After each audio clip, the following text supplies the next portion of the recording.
What you can expect is an inspiring and enlightening conversation, exploring how we can move this region towards the circular economy and an economy where well-being is placed at the heart of decision-making in all our organisations.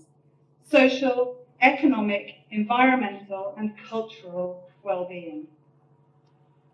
The thing is, there's been a lot of talk in some circles about a new law called the Wellbeing of Future Generations Act, and a lot of thinking and philosophising about something called the circular economy.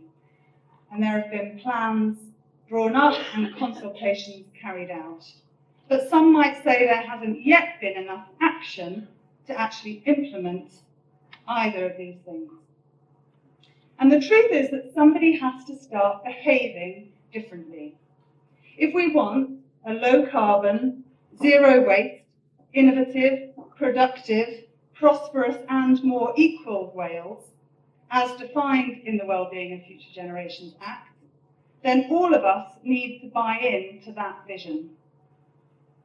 It's not just for government to create policy, and it's not just for local authorities and public bodies to change the way they do things. It's not just for people to make different personal lifestyle choices, and it's not just for businesses to invest in sustainability or innovation. The truth is, it's about all of these things. All of us actually wanting to change, making different choices, spending our money differently, and investing in the future well-being of people and places, not just in short-term savings or cost-cutting. And that is the opportunity that this region must embrace, to be among the first to start doing things differently. The payoff will be immense if we genuinely do this. We've got the opportunity to lead the way as the first country in the world to introduce a law to put the well-being of future generations at the heart of decision-making.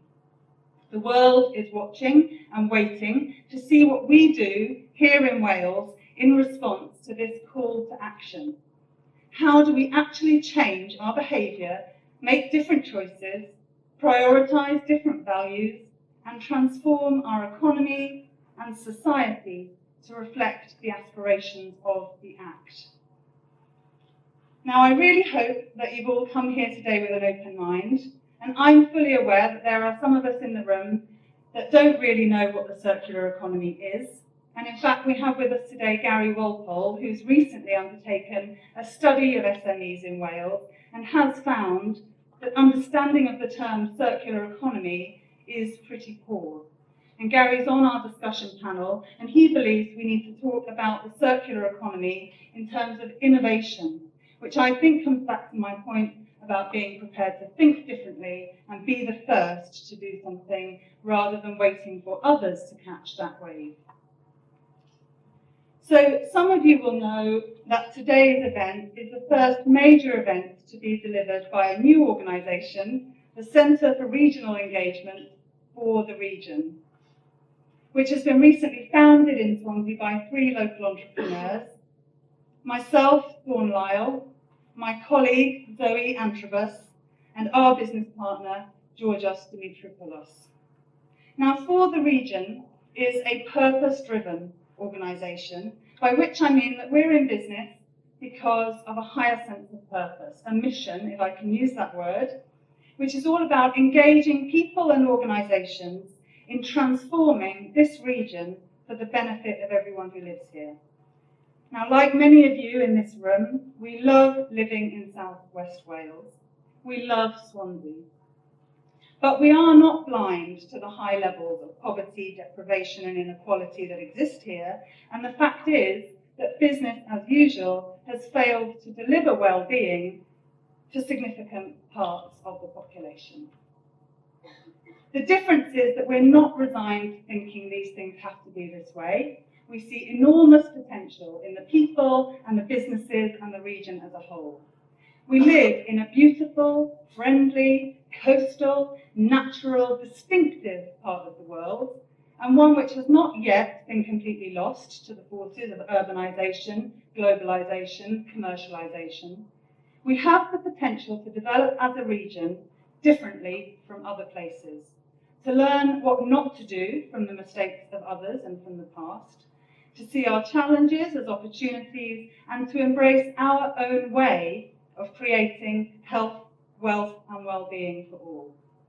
And we believe that the secret to doing that lies in better regional engagement, by which we mean all of us working better together across sectors of society and sectors of industry, and engaging everyone in thinking about the future that we want.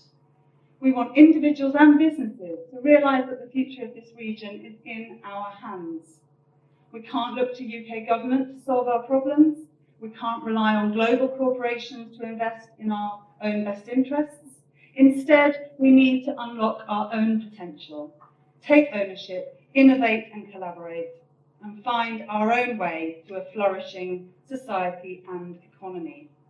So today is part of that. We really want this to be a collaborative effort to share ideas and experience, to learn from each other. So we'll be asking for lots of participation. Be prepared to ask questions and share your thoughts on what you hear, both in the conference this morning and in the workshops this afternoon. And we want everyone to come away from today with a shared sense of purpose. Why should we change? How might we change? And a personal sense of commitment to being the change that we want to see. As you go through the day, pick up the post-it notes that you'll find around the room and in the workshops this afternoon, and make a note of your key insights and ideas, things that strike you as interesting, quotes, keywords, actions and takeaways. And we're asking you to put those post-it notes on the A0 boards in the foyer to collate our ideas and actionable implementable strategies.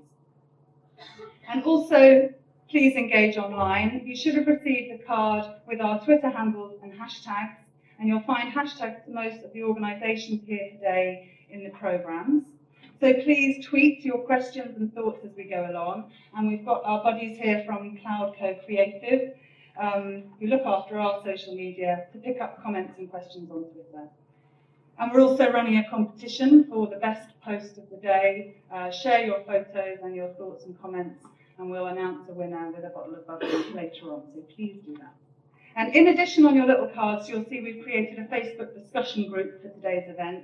So please log on to Facebook, search for the group and request to join, because that's where we'll be posting and discussing some of the themes raised today, and it's where we can continue this conversation beyond today's event as we move forward in implementing the principles and ideas that we're exploring here today. So I would like to wrap up by saying thank you to you all for being here today and for entering into the spirit of the day with your willingness to collaborate and share your thoughts and join in.